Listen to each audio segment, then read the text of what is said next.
Bonjour à tous, bienvenue dans votre journal des produits de bourse de l'Obsa du jeudi 25 juillet. Et le CAC 40 est parti à l'assaut des 4000 points. L'indice parisien clôture sur une hausse d'1% à 3962 points. La bourse de Paris atteint ainsi son meilleur niveau depuis la fin du mois de mai. Et la tendance a été portée par de bons indicateurs européens qui montrent sinon une reprise, et bien du moins une stabilité de l'économie de la zone euro.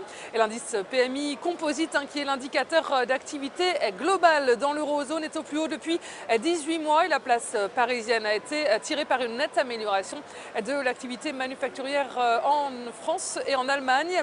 Seul bémol, le chômage est reparti à la hausse en France de 0,5% sur le mois de juin et l'évolution contrastée des indices à Wall Street n'a pas entamé l'optimisme des investisseurs. Et sur le plan des valeurs, le groupe énergétique Alstom recule de 4% alors que les prises de commandes ont plongé de 32% sur le premier trimestre.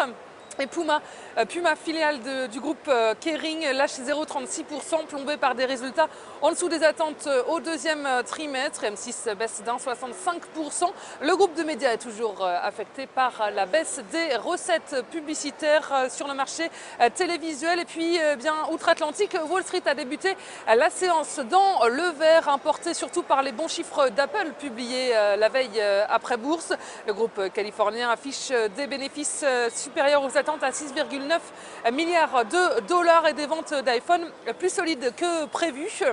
Et le constructeur automobile Ford a fait mieux que prévu également. En revanche, les investisseurs ont accueilli froidement les résultats mitigés de deux composants du Dow Jones, Caterpillar et AT&T. Le constructeur d'engins de chantier affiche un deuxième trimestre moins bon que prévu. Même chose pour l'opérateur télécom qui recule d'1,63% et accueille modéré de l'unique statistique américaine du jour. Les ventes de logements neufs augmentent plus que prévu en juin de 38% à 52,2 et atteignent un pic de 5 ans.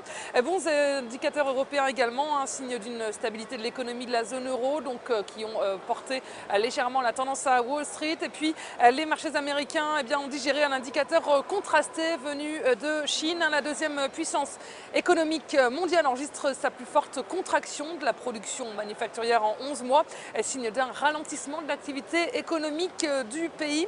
Et du côté des matières premières, le pétrole termine en baisse à New York sur le front des devises. L'euro, porté par des indicateurs européens rassurants, se stabilise face au billet vert à 1,3197 $. Et puis, les volumes sont stables sur le marché des produits de bourse avec 17,3 millions d'euros échangés dans une séance de rebond. Et concernant la répartition par type de produits, les certificats sont en repli à 79% des échanges, les varants sont à 21%. Du côté des transactions, les certificats représentent 72% des échanges et les varants 28%.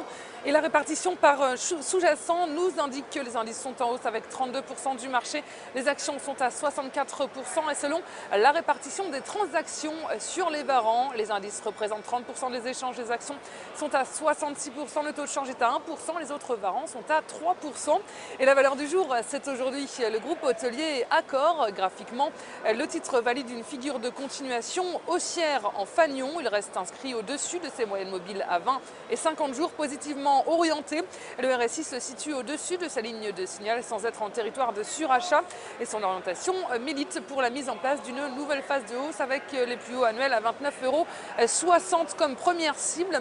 Et le dépassement de ce niveau amènera le titre sur les 31 € avec une invalidation en dessous de 27,04 €.